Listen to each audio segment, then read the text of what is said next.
the Freedom Series live stream session.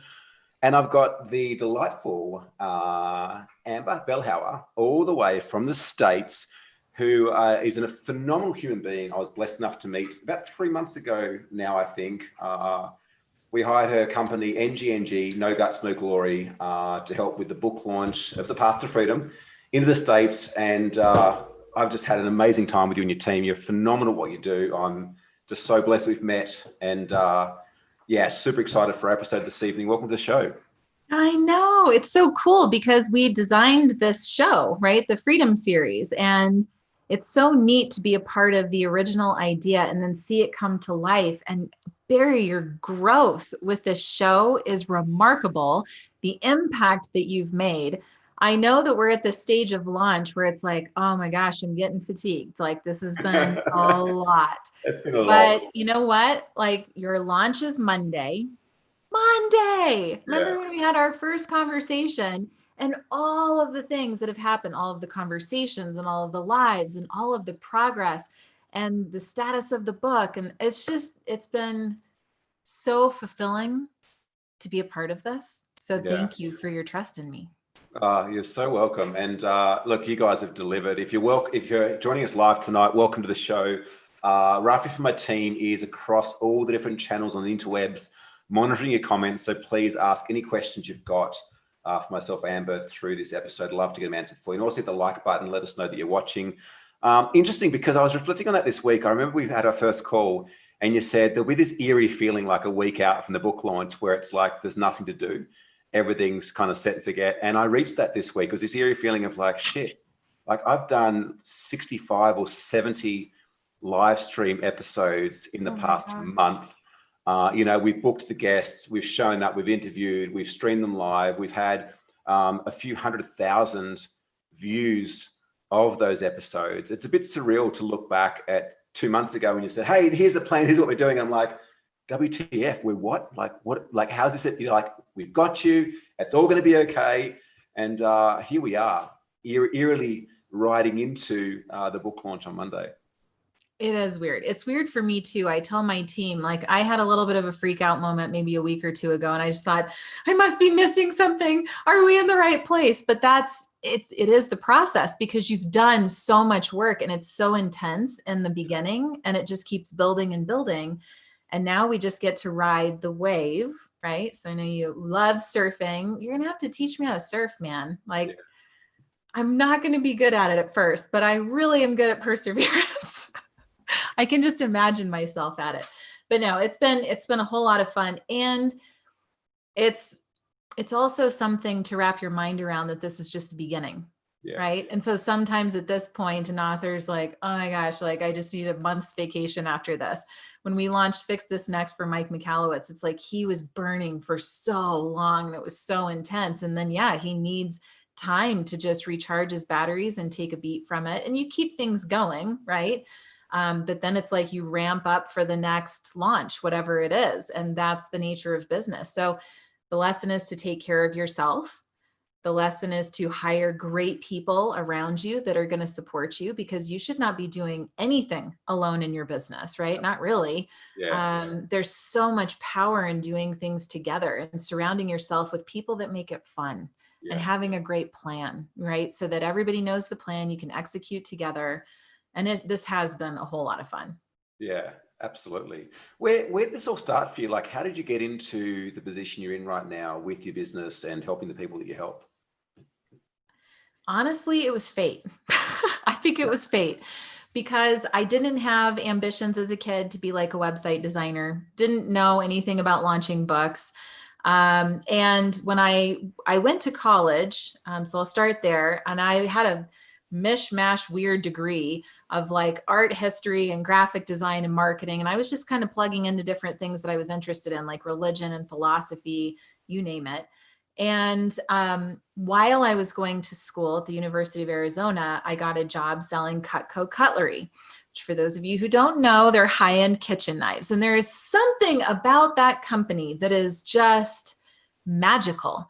I mean, didn't Joel work for the same company?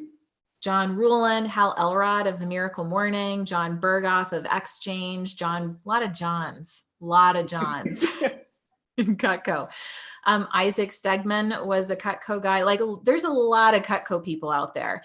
And once you kind of observe that this is something real in the world, like you'll see CutCo people all over the place. And it's almost like, what is up with that company? But really remarkable, kind, ambitious people come from CutCo, and that culture is unparalleled. Like, it's unmatched. I've never really been able to find another organization that has such a strong culture. And I've been trying to adopt that into my own business ever since, because it woke me up. Like, CutCo woke me up to my potential. And I really soared in that company to the point I was there about 4.5 or 5 years, and I was competing at a national level. I was breaking records. And I got to this point in my growth where I just knew that there was something more for me. And so I put in my notice and I left. I ended up getting this random job that was event planning for a business conference here in Denver, Colorado. And they were teaching entrepreneurs how to get capital into their business, which I didn't know anything about at that time, and then how to grow the business online, which I knew nothing about. And so I was just in managing the speakers and doing press releases and learning a little bit about this world. They were building a website for it. And this was like almost 15 years ago. So this is back before really anybody knew what the internet was like they do today, and social media. But I was so engaged and I thought, wow, that looks like a challenge.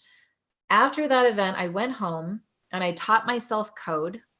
I built my own website. I started geeking out on SEO.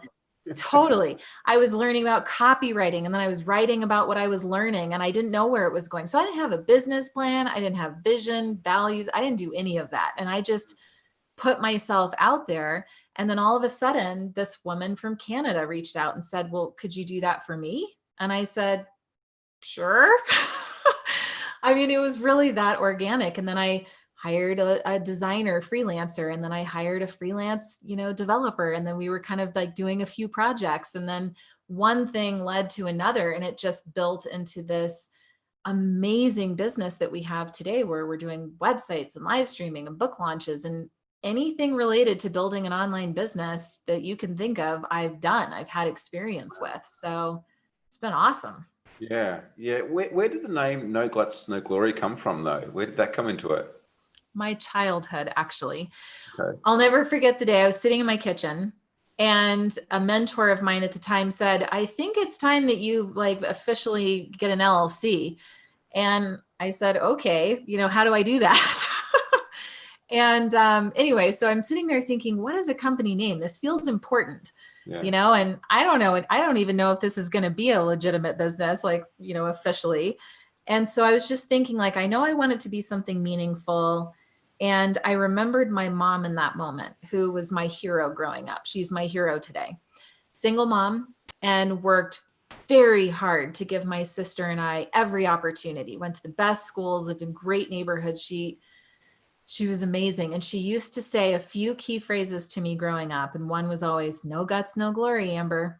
So I thought, what better thing to remember every day as I face fears in my business? Because I'm the person that's always going to lean into hesitation and fear, because I want to grow. I want to know what I'm really made of, I want to know the impact that I'm capable of. So I named it NGNG. And since then, clients just attach on to that, and it means something to them now too. So it's a really cool part of her legacy, actually. Well, I guess they can feel like an earlier guest that I had tonight was all around brand and brand story. And I said, is there a differentiator between brand and brand story and values and vision? He's like, well, no, they're not. They're the same thing.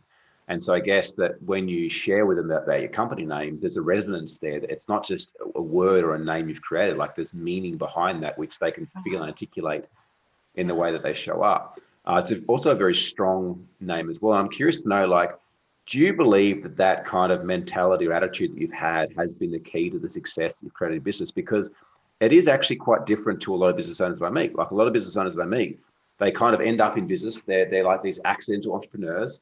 They end up in business, but then things start to happen, and They tend to hold on to what's safe or what's comfortable. They tend to not lean into the discomfort. Yet I know from my own experience that leaning into discomfort has been what's allowed me to have exponential growth in not just my personal life, but in my business ventures as well. Like, do you believe that's a key to your success? Yes. And I really think that it comes to an awareness, and an awareness of the pattern, right? So like the first time that I leaned into something that I was afraid of doing, and I had a positive outcome. Now, fast forward, the next time that I'm afraid of something, I need to have awareness. I need to remember that the last time I did something scary and I leaned in and I took action, I had a positive outcome. You're not always going to have a positive outcome. Or maybe I even challenge that in myself, because you can always find a positive outcome in any situation, right? Like you look at COVID and how disruptive that was to our global economy. Yet I can pinpoint tons of positive things that happened as a result of that change, right? So naturally, as humans, of course, we want to be safe and secure, right? And it's also boring. And it's also, it makes us sad and depressed and lonely, because deep down, we're not doing the work that we came here to do, and we know better. And so what people do is they eat the cookies and they drink the beer and they, self-sabotage because something just feels like it's off. Something's missing. They're just not happy. Well, it's because you're not growing. You're not changing. You're not shaking it up. You don't have adventure in your life. Like, go out and try something different and see what happens. And I bet you anything, it's going to be a positive change. So you really do have to develop this no guts, no glory mentality. I can't say that it's my only key to success, because I have had a fierce focus on constantly improving and challenging what I'm doing and growing and educating myself. And I've had a fierce, dedication to developing relationship and sharing love and just being myself. And you have this mix of these ingredients, and it just creates something so magnificent and magical, well beyond anything that you thought it would be, right? So you kind of have to trust the process. Yeah. You raised a really interesting point there. And I think, like, for me, fear, the acronym is false evidence appearing real.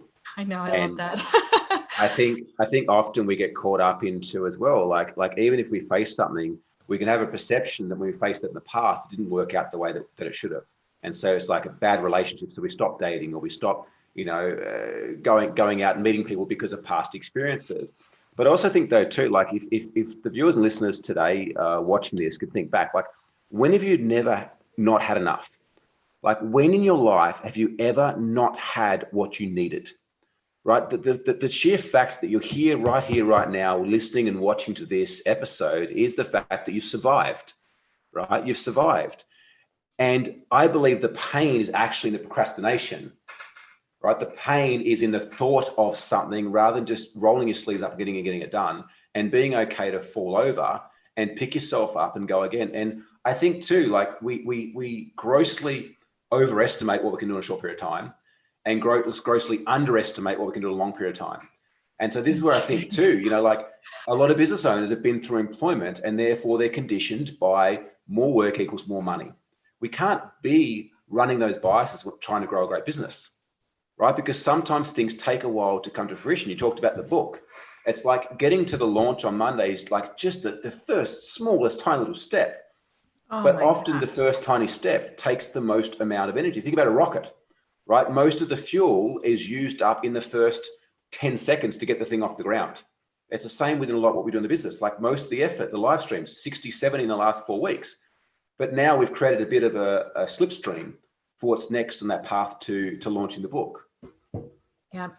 And something that I feel called to share in this moment is that sometimes when we're watching an episode like this and we're looking at somebody who's in our minds further along in the journey than we are, we have a tendency to think, oh, well, Barry just has the right, background, or he was educated, or he got lucky, or things came easily to him, or he's a good looking guy, or he's this, or, it's like, so of course it would work for him, but I'm unique in this other way. And it's like, people don't know that, you look at me and I'm this like happy and bright and bubbly person, But when I was a teenager, I was the opposite of who you see today. I was so lost and depressed and unsure of myself and insecure. I didn't stand up for myself.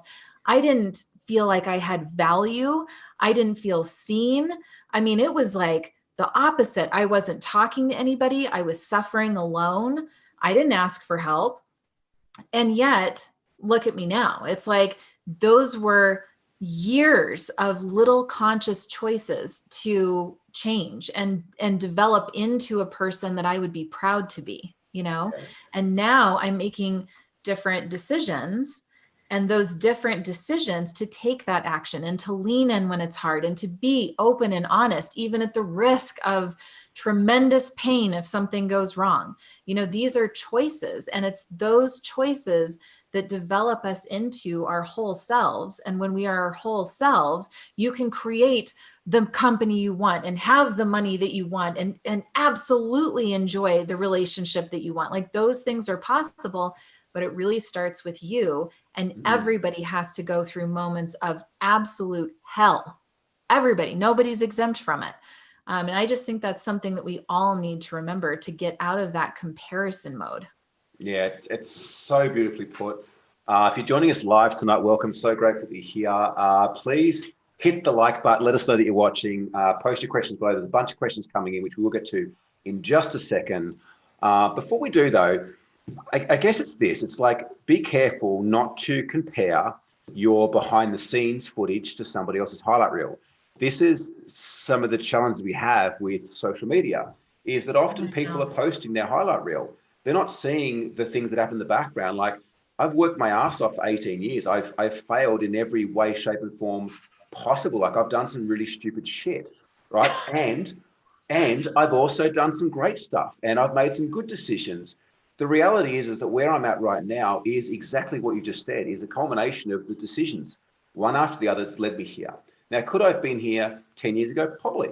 But I'm so grateful for what I've been through to be here, the amount of times I've been knocked down, because it's taught me resilience. It's taught me to keep getting back up. And, you know, someone asked a question on the show the other day, they're like, oh, do you believe your business is recession-proof, to one of my guests? And they're like, well, no. And I said, I don't believe my business is either, but I believe I am. I believe I'm recession-proof, because no matter what happens to me, I'll always find a way through. And the only time I could ever fail is if I stop trying. Okay, everybody, I'm going to ask you something right here and now. You have got to start a watch party. On the bottom right-hand corner of the screen, if you're on Facebook, there's a button that says Start Watch Party. If you are anywhere else watching this, please share this. Please share this episode on your timeline. Why? Because for sure, somebody in your friends list would find value. This moment, what we're talking about right here, can save a life. And I pause there because people need this message right now. So Barry, you're the freaking man. I just think you are awesome. I love what you just said. And I'm hoping that we are just breathing this confidence into viewers right now, because we need better leaders right now, right? We need you to get up and exercise that perseverance muscle and be the leader that you are absolutely capable of being right now. This is hot. I remember 9 years ago, like bankrupt, losing my kids, my partner, you know, traveling across the country, having lost fucking everything that I'd spent my life at that point in time to build. And the weirdest thing is that as emotional and challenging it was, I had this eerie, not even eerie, I had this feeling in my heart that there was a reason for it. Like it was this really crazy situation, because everything was so screwed up and so messed up. I was so emotional, like my life was shattered in every way, shape, and form. Yet inside of me, something knew that I had to go through that. And I look back now, and had it not have been for that moment and every other challenging moment, I wouldn't be doing the work that I'm doing today as well. And I think this is where perception is so important. And we had a fantastic live stream with Kylie Ryan the other day. It talks about how, you know, we all have this keyhole that we look through, and everyone's keyhole is different. You know, but we never see life the way that life is. We see life the way that we are.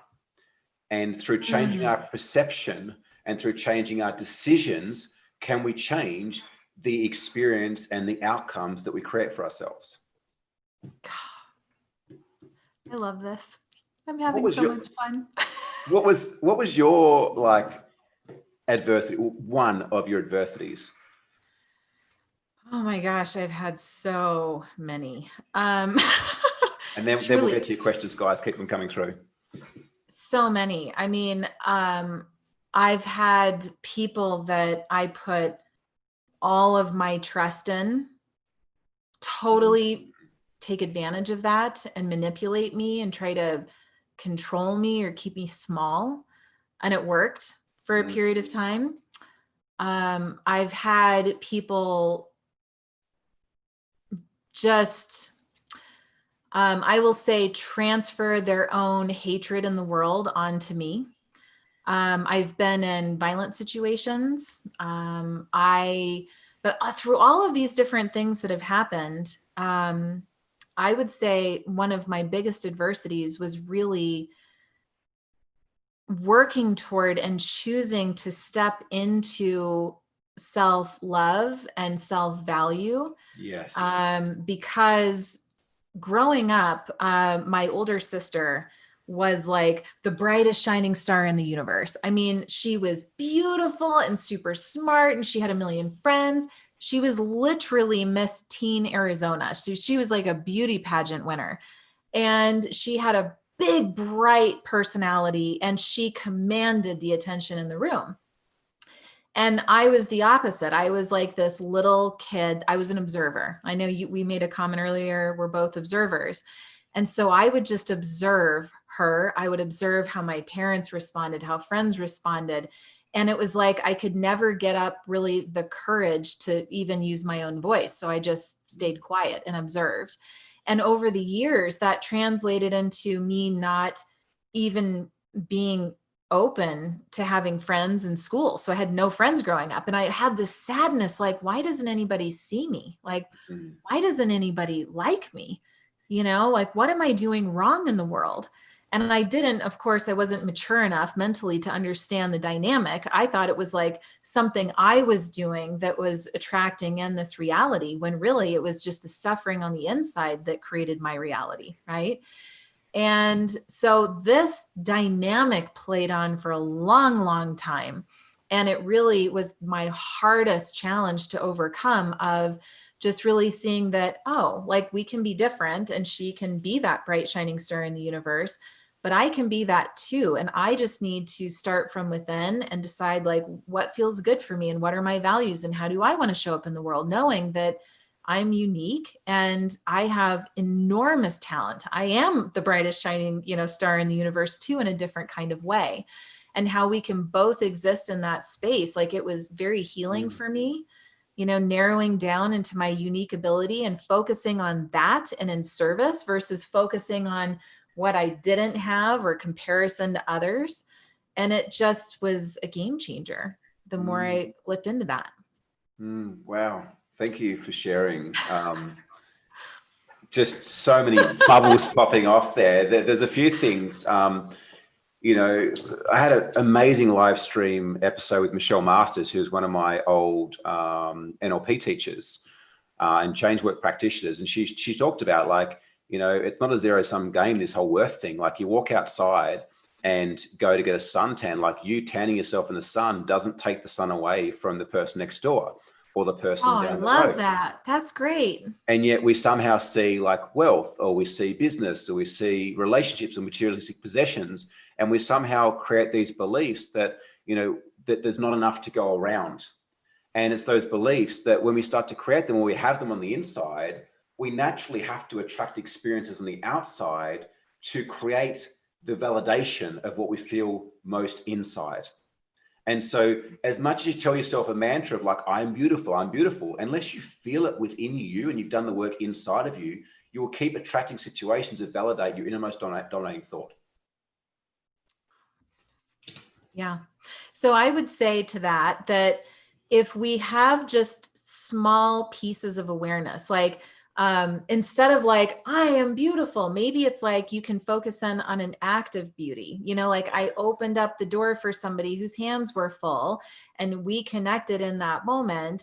And that is beautiful. Therefore, wow, maybe there's something beautiful inside of me. And just the awareness of that and the recognition of that, because most people don't celebrate their wins. You know, we just focus on all of our bad stuff in the closet, you know, and how bad we are and our shame and, you know, all of that.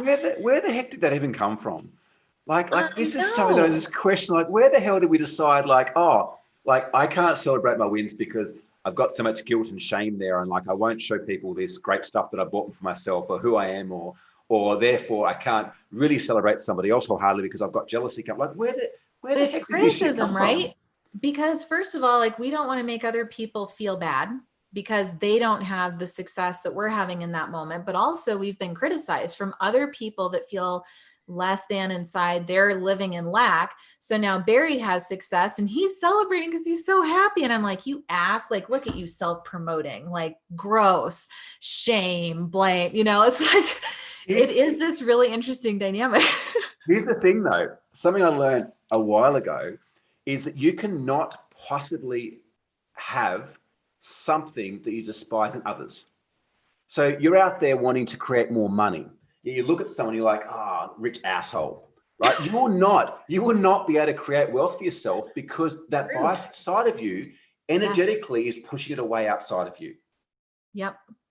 Oh, look at that couple, like all over each other, you know, like, why can't I get a date? Like, this is the thing, like, if we can't wholeheartedly celebrate this in others, we can't have it for us. It's the same thing too. Like, if we can't appreciate and be grateful for all that we have right now, and this is where this started for me, right? You talk about we don't end up here. Where it started was like, I realized many years ago, I was like, shit, if I can't find things in my life right now to be grateful for and to appreciate, how's it going to be any different when I've got stuff? Because at the moment I've got stuff. I'm just not noticing what I've got. So like when I get the car or when I get the girl or when I get the money or whatever that is that I'm chasing that I believe is going to give me happiness, I'm never going to freaking appreciate it because I don't know how to appreciate the moment right now. And that was the key part that changed for me is trying to find things like you talked about, like open the door for someone. Like what can I appreciate and be grateful for right now? Because that builds a mentality and it builds a lens to find more to be grateful for. You know, something else that's coming up in me right now is that like in the beginning for me, I mean, really didn't like myself. I was filled to the brim with insecurity and shame and all the stuff. It's so much alike. It's crazy. I know. I think the world of you. So it was so insurmountable. It was like saying, okay, Amber, we're going to go climb Mount Everest tomorrow with no training. It's like, it felt like I was never going to be whole. I was never going to be good. Like I couldn't even imagine a life like what I have today. Couldn't even imagine half of a life like that. And so sometimes like, I think what happened for me is I stopped focusing so much on that feeling on the inside. And I thought, well, if it's just ugly on the inside, I've got to focus my energy on the outside and maybe I just give and see what happens. Yes. So by opening up that door, that felt good. And then I thought, well, gosh, I don't get to feel good very often. What else can I do to feel good? And it's like I'd see somebody crying and I'd go up instead of just walking by them and having no awareness. I'd go up and I'd say like, are you okay? Do you need a friend? Do you want to talk about something? Or just like a little love note to somebody, or like just little moments, little tiny incremental things that you can do. And I started to attach to those instead of the inner shame or whatever I was experiencing here. And then all of a sudden, sort of like, you know, I'll say jelly beans because Darius was just talking to me about jelly beans this weekend, sort of like putting jelly beans into a jar. You have these moments, these deposits, right? These little ones that start to fill up that void that you would otherwise feel. And now I'm at this place where like, I am focused as much as is humanly possible just on giving to others because it feels so damn amazing. There's no better feeling. And then it just replaced all of my old crap and my garbage. And by the way, created this incredible company where I'm working with the best people because I'm just focused on giving to others and projecting that outward. So maybe that's something that people could try. If you're not feeling fully fulfilled inside, give more. I love that. And it's so true. It's so true. Yeah, I can reflect back on moments in my life where I like was focusing way too much on me And it was just like nitpicking all the shit that didn't meet up to this expectation of the version of me I thought I should have been at that point in time. So cool. Who would have thought we'd be down this rabbit hole? I want to go to some questions. If you're watching this live, please put your questions down below and we'll get them answered here. Hit the like button. Let us know that you're watching. And as Amber requested before, start a watch party, because whether this has resonated with you or not, there's people out there that this would resonate with, that need to hear this, that need to start to make some slightly different decisions to move things forwards. And it's that whole saying, the best time to plant a tree was like 20 years ago. The second best time is like right now. Leanne, question for Amber. After listening to the online marketing needs of business owners from local and abroad, could Amber share some trends, like what tools, strategies is beginning to have declining demand, what new trends are taking its place, which ones are staying in for the long haul, etc.? Oh, such a great question. Leanne was the person who asked. Great. You rock, Leanne. That's a great question. Here's the simplest way I can describe it. The old way of marketing, which I'm going to say was like pre-COVID, that was a really defining crack in the universe of time, right? Yeah. Was COVID. COVID disrupted and changed everything. And we are yet to see the real impact of that. I mean, we're going to be observing it for years to come. But pre-COVID, I remember sitting in total soul frustration. I mean, soul frustration about the internet marketing world, because you saw all of these big time marketers and gurus out there talking about, oh, well, you just need to make a piece of content once and repurpose it, which I believe in. But what they were promoting was more of like generic surface vanilla templated content. Like, oh, here, just give me $27 and I'll give you a year's worth of social media content. And it's like, okay. And they were spouting off about automation, which is great, right? Because we need to improve our efficiencies so that we can be more to more people, right? So automation is great in theory, but automation is designed to strip out the human element, the human connection. And so between the generic content and the way that automation was happening, connection wasn't happening. Yeah. And it became this totally digital experience. And then add to that people felt like, I don't know who to trust, because there are all of these people that are now great copywriters. They're great marketers, but then I buy into their stuff and it's like full of fluff and I don't have any support and there's no value here. And so then we're conditioned to not trust. And like all of this was happening. And I'm just over here on my platform saying like, guys, there's a better way. And COVID brought all of that to light. So the new way of marketing is about this. What Barry and I are proving to you in this moment. It's about real sharing, open, honest, transparent, right? Vulnerable, not in a way where it's like, oh, I'm crying and it's really intimate and hard, and not that kind of vulnerable. Vulnerable is like, I'm willing to be honest with you. There's strength in vulnerability. Go look at Brene Brown for an example. There's such tremendous strength and power and vulnerability. But what's happening is right now, the marketplace, your community, for sure, your community is just desperate for anything that's real. Something that I can restore my faith in humanity. Please show me that there are good people in the world that are doing good things. We need conscious leaders now more than ever before. You don't have to have a big platform. You don't have to have the biggest ambitions to grow your company, but the internet marketing strategy that's going to work is if you are just real with people.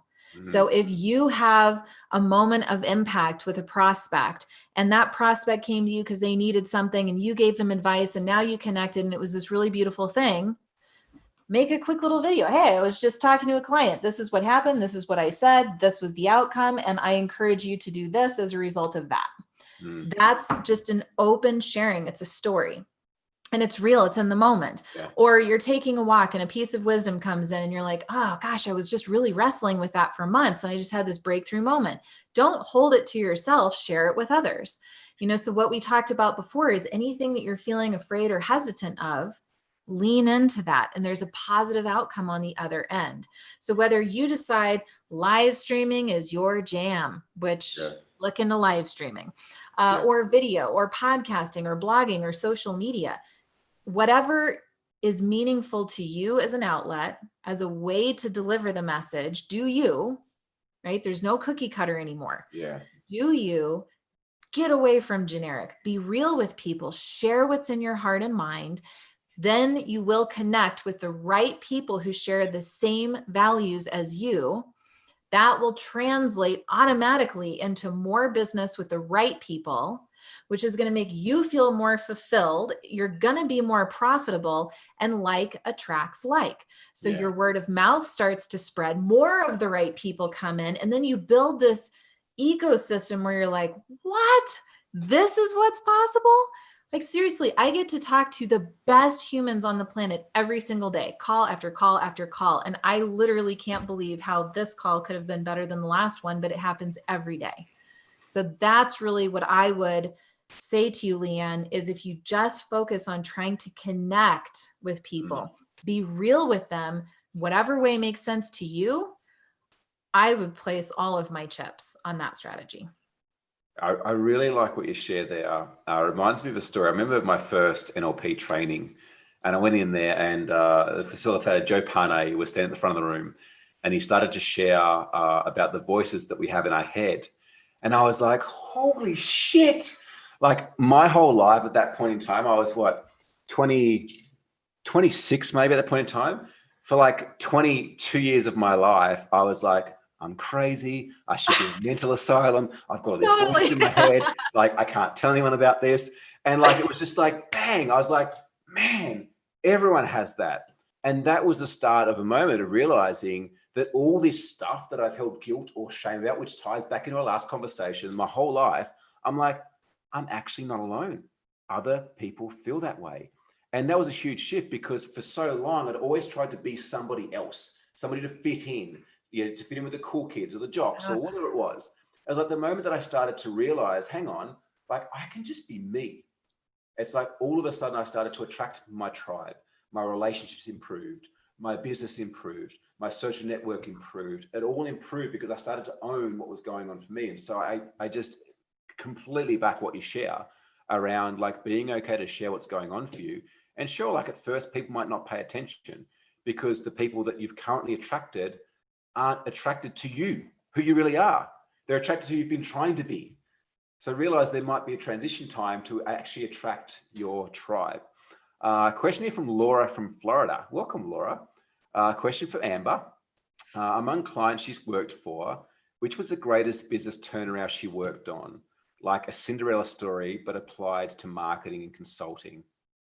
Great question, Laura. Oh my goodness, that is a great question. Cinderella story. You know, it's a really good question. I'm searching back through all of the people that I've worked with, Laura. Because in my business, I work with influencers, both big and small. So I've worked with people who have sold millions of copies of books. They have a huge global audience. And I have people who are literally just getting started. And maybe it's a housewife, a stay-at-home mom.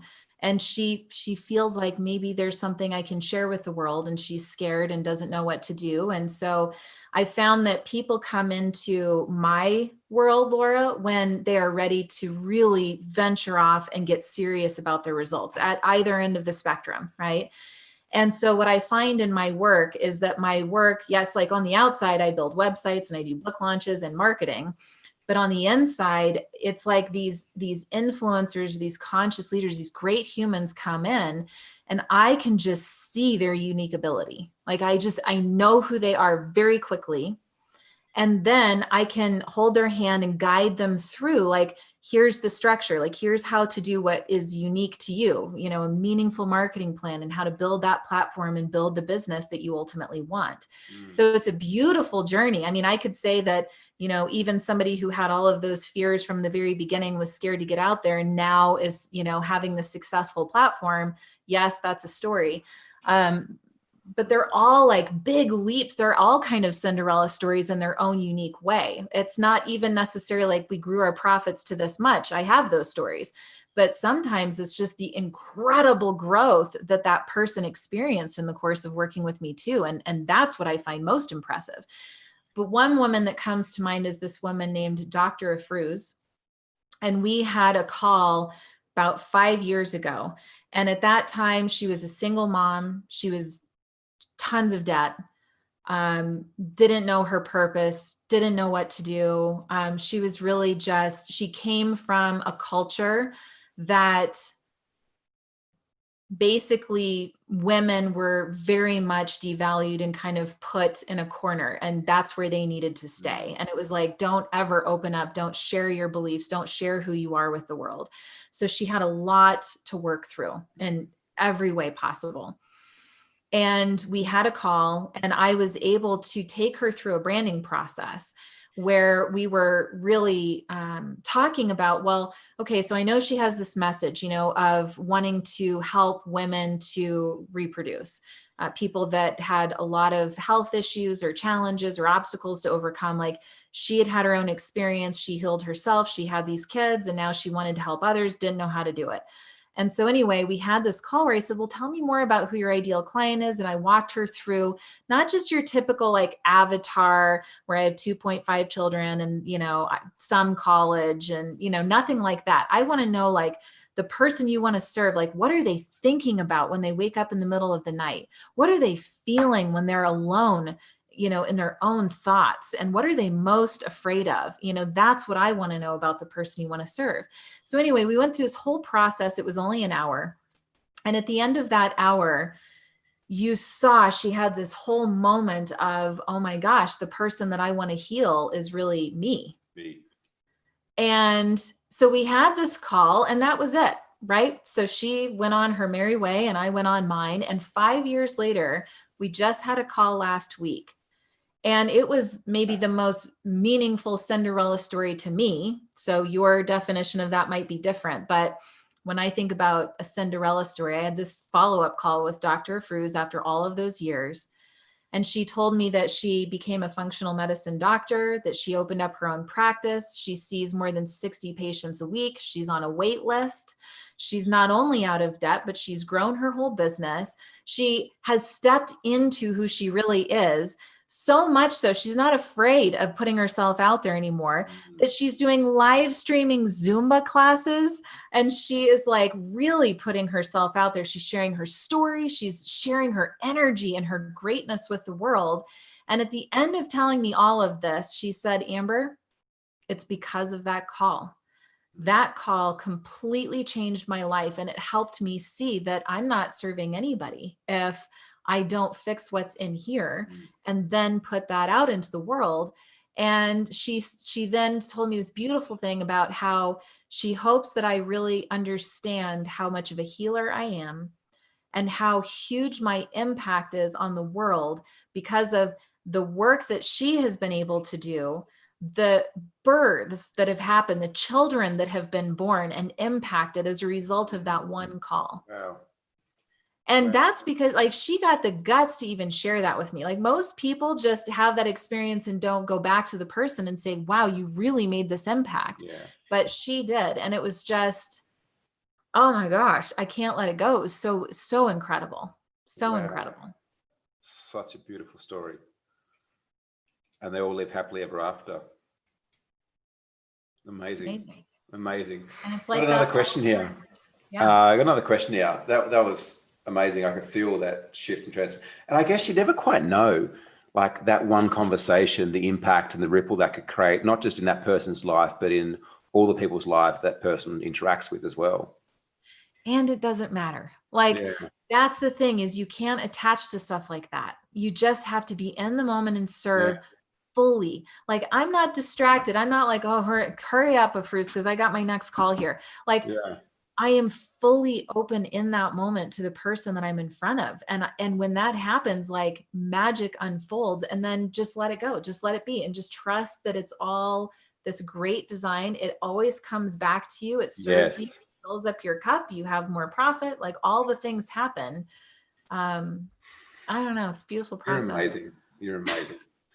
I got another question here. Speaking of grit and hard work, if Amber didn't push through with NGNG, and online consulting. What was her plan B professional path? You didn't have a plan B. Gosh, I've never been asked this question before. It's such a good one. Yeah. Okay. So when I was 21, I was working at CutCo, and the sales rep came into the office and he was selling this Tony Robbins conference. Oh, and so it was $500, which to me at that time was like all the money in the world. Like I had to put it on a credit card, and Tony wasn't even there. It was to go into a building and watch Tony on a video screen. Nothing's changed. And so anyway, I had been feeling like there was a book inside of me, which is super weird. I don't know where that intuition comes from, but I knew it. So anyway, I go to this Tony Robbins event. Video night. Video night, totally. There's 100 people in the room. And I was so like small back then, even in my own way. Like I was just nervous to be around people, nervous to face myself. It was not, small is not the right word. It was just so new that I felt like a deer in headlights in some ways, doing this self-help work or self-development work. Anyway, there was an exercise where you put your limiting belief on a board and then you have to break the board with your hand. Now, I took karate for years growing up. So I was like, cool, I got this. Until I was the second to last person in the entire room. And I had gone up the first time. I tried multiple times and I couldn't break that damn board. So then I was crying and I was like, I'm such a loser. And like, of course I wouldn't be able to break the board, you know, and it's like, the human mind is really interesting. So anyway, the second time I come back around, because they wanted me to have like, give my hand a break. Second time I'm coming around. And now, because everybody else had already gone, like the room is clapping and everybody's like standing in a circle around me and they're like, you know, cheering me on to break this board. And I'm so humiliated. I feel like I've never been more humiliated in my life. I go up and I break this board. My limiting belief was you are not good enough. So I busted through that door and it just like broke this thing inside of me. And what it broke was all of my stories that had been piled up from my childhood that really contributed to this like smallness that I was feeling inside. And right after that, I went home, and in the next 4 months, this book poured out of me. And it was my story of, you know, my teenage years. And I called it Rescuing Me, A Teen's Journey from Lost to Found. Wow. And it was this beautiful story. It was very hard, but so rewarding to write. It's not published if you're already on Amazon trying to hunt it down. On my desktop. After I say something like this, people are always like, how can I get a copy of it? It's a pretty juicy story. And so out of that story, the reason it's not published is because it just doesn't feel like the right time yet. Mm-hmm. At that time when I was done writing it, I thought, well, maybe I'll try to see like, what do I do with this book? And I went down the road and I got it professionally edited. And as I'm kind of creating this vision for myself, I'm thinking maybe I'm supposed to mentor teens and help them make better decisions. And so I was like, maybe I'll have a nonprofit someday. And I could see myself working with parents to get parents to like better understand what their teens are actually going through, or getting them to remember what it's like. And then maybe I can help teens to like better cope and learn, you know, self-development practices. And so this kind of thing was building. Meanwhile, I'm then running this event that's teaching business owners how to grow their business. I'm teaching myself code, and that just took off. NGNG just kind of took off. And there was a moment like the first 5 years, I always thought there was some better, bigger career headed, you know, into my future that had nothing to do with website stuff. And I thought maybe it's around this teen thing and I'll launch my book and have this platform. And then about 7 to 10 years into NGNG, I thought, oh my gosh, this really is my life's work. Like this is where I'm supposed to be. And so I never launched the book. I still might someday. I mean, enough people are curious about it. But that was kind of a path that was starting to form. And it was a beautiful one. It's one I'm very inspired about still. But I don't know, just wasn't the right time. I totally thought you were going to talk about wanting to be the female version of Tony Robbins. Well, actually, the person that sold me into that event, his name was Jason. He was like the main salesperson for 3 different states, some division. And he saw how I was crushing it at CutCo. And he started having conversations with me on the side saying like, could I groom you to take over my role? Because I'm headed to Fiji or wherever it was to work more directly with Tony, and I need somebody to replace me. And I was like, holy shit, this is an opportunity of a lifetime. Yes. So I went back to CutCo and I'm like, I'm putting in my notice. And the region manager came to me and asked if I would stay another year and said like, Amber, we need you. And I just had this crossroads moment, man. And I just thought, I'm going to stay with CutCo. And so I did, and just, I don't regret that decision because look where I am today. Yeah. Wow. What a just crazy turn of events. Beautiful story. If you want a copy of Amber's book, just comment book below. We'll rally up a petition and get her to print that thing. I think she probably knows a good company that can help her to promote it. Yeah. So Amber, for anyone who's watching, listening to this today and is curious to find out more and maybe connect with you, what's the best way that they can connect with you guys and the amazing work you do at NGNG? Thank you. Honestly, just Google me and pick a platform because I am everywhere. My website is ambervilhauer.com. Kind of a tough last name to say and spell and remember. NGNG Enterprises.com. I've got lots of websites, but if you just Google me, you'll find me. I've got hundreds of really high value videos on YouTube about anything you can think of related to internet marketing. So a lot of people like to just sit there and absorb all of the videos or check me out on social media. I'm a really easy person to just talk to. And so if you have any questions or want to share any challenges that you're having, like I'm open, just connect with me. Yeah, and I'd say too, like Amber, you and your team are just absolutely world-class to work with. I've been nothing but surprised and delighted every single day I rock up and work alongside you guys. And I know my team feels the same way as well. So if you've got a book to launch, absolutely reach out to these guys or anything else marketing related too.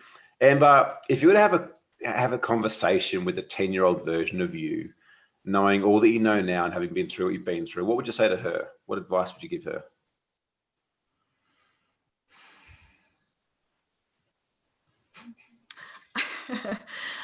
I would say lean in. That's what I would say. That's what I would say to everything. Like even love, lean into love. Don't be afraid of it. Don't say like, oh, but I might get hurt. You know, I don't know, like, or lean into growth in your business. Like, oh my God, I don't know if I should do this, or I could do this, or maybe I'm not capable, or maybe I'm not smart enough, or maybe this. Like lean in and just see what's possible. Fantastic advice. We've covered a lot of ground. We've talked about a whole bunch of stuff. And what I love the most about this series is that, like, I never know the conversations are going to unfold. And I believe that they're always divinely timed in terms of the message and what comes through. And yeah, super grateful to have you on the show today. For all those who have watched this live or the replay, thank you so much for your support. I really appreciate you. If you're an entrepreneur or business owner, you are looking to create a profitable and purpose-driven business that can work without you. My 18 years of business experience building my own companies and coaching many others to the same is within this book. I'm so grateful and proud to have this come out on Monday, the 3rd of August. We'll put a link below, get access to the pre-release copy. I think it's like $22 American. There's a bunch of bonuses that will be cut off midnight Sunday night, and then it'll be on Amazon for like 30 odd bucks. So yeah, grab your copy now. Would love the support, and honestly, it will change your life should you choose to make the decision to buy it. You read it and implement it. I'm buying copies for my entire company.